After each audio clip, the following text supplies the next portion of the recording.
চতিয়াৰ উত্তৰাঞ্চলৰ 23খন গাঁও বিটিআৰত অন্তৰ্ভুক্ত। চতিয়াৰ ননকে চেঙামাৰীত বিশাল ৰাজহুৱা সভা। চতিয়াৰ উত্তৰাঞ্চলৰ 23খনকৈ অবৰু গাঁৱৰ সদ্য প্ৰকাশিত বিটিআৰ খচৰা ভোটাৰ তালিকাত অন্তৰ্ভুক্ত কৰাৰ প্ৰতিবাদত আজি চতিয়াৰ ননকে চেঙামাৰীত অনুষ্ঠিত হয় এখন বিশাল ৰাজহুৱা সভা।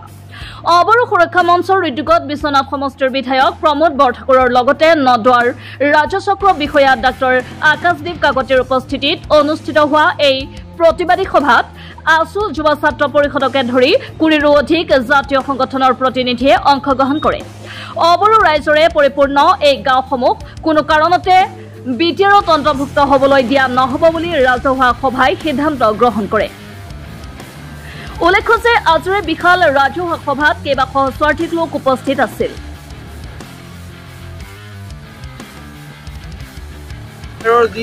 ড্ৰাফ্ট ভোটাৰ তালিকা অনাবৰু কিছুমান গাঁও সোমাই পৰিছে। তাৰপিছতে আপোনালোকে আজি এক বিশাল প্ৰতিবাদী সভা আয়োজন কৰিছিল। এতিয়া বিধায়ক আহিছিলে, ৰাজচক্ৰ বিষয়া আহিছিলে, কি পৰ্যায় পালেগে, কেনেকুৱা ধৰণৰ সিদ্ধান্ত হ'ল, কি গম পাইছে?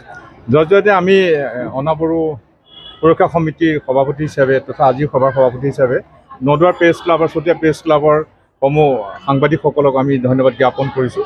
যিহেতু আপোনালোকে গম পাইছে যে বিটিআৰত আমাৰ অনাবৰু গাঁওসমূহ অন্তৰ্ভুক্তি হৈছিলে আৰু এই বিষয় লৈ আমাৰ এই অঞ্চলৰ গাঁওসমূহত ভীতি প্ৰদৰ্শন হৈছে। বহুতো মানুহসকল, ৰাইজসকল, ইয়াৰ স্থানীয় বাসিন্দাসকল, অসমীয়া আদিবাসী যি কাৰ্বি যিসকল আছে তেওঁলোকে বহুত ভীতি প্ৰদৰ্শন হোৱাৰ কাৰণে বিভিন্ন ধৰণৰ কি কৰিব কি নাই দিশহাৰা হৈ গৈছিলে।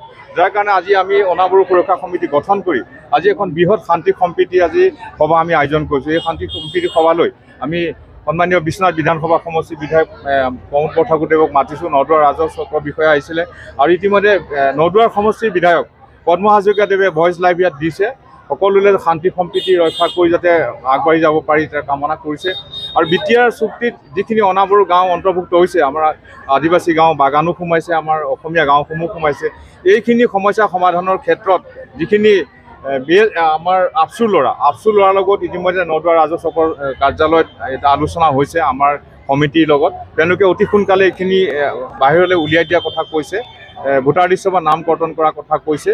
আৰু আমি আজিৰ সভাখনত বিধায়ক মহোদয় বা আমাৰ যিসকল বিশিষ্ট অতিথি আহিছিলে, বিশ্বনাথ সমষ্টি চাৰ্জিং ছাত্ৰ সন্থাৰ, বিশ্বনাথ জিলাৰ চাৰ্জিং ছাত্ৰ সন্থাৰ সভাপতি, আছুৰ সভাপতি, জিলাৰ সভাপতি, যুৱ ছাত্ৰ পৰিষদৰ সভাপতি দিগন্ত বৰুৱা আৰু আছাৰ সভাপতি, সকলো আমাৰ জাতীয় সংগঠনৰ জিলাৰ সভাপতিসকলক আমন্ত্ৰণ জনাইছিলোঁ। বিভাগীয় কাৰ্যালয় বিষয়ববীয়াসকলো আহিছিলে আৰু বিভিন্ন গাঁৱৰ ৰাইজ উপস্থিত আহি আজি সুন্দৰ বাৰ্তা এটা প্ৰেৰণ কৰা হ'ল যে কোনো কাৰণে যাতে এই বিষয় লৈ পেলাই গাঁৱত ভীতি প্ৰদৰ্শন হৈ কোনো ধৰণৰ কাজিয়া পেচাল শান্তি নহয় আৰু শান্তি সম্প্ৰীতি বজাই যাতে ৰাখিব পাৰে তাৰে আজি ভাল বাৰ্তা এটা প্ৰেৰণ কৰিছে। আৰু অতি সোনকালে এই বিটিআৰ সমস্যাসমূহ সমাধান হ'ব বুলি ইতিমধ্যে বিধায়ক মহোদয়ে আমাক অৱগত কৰিছে।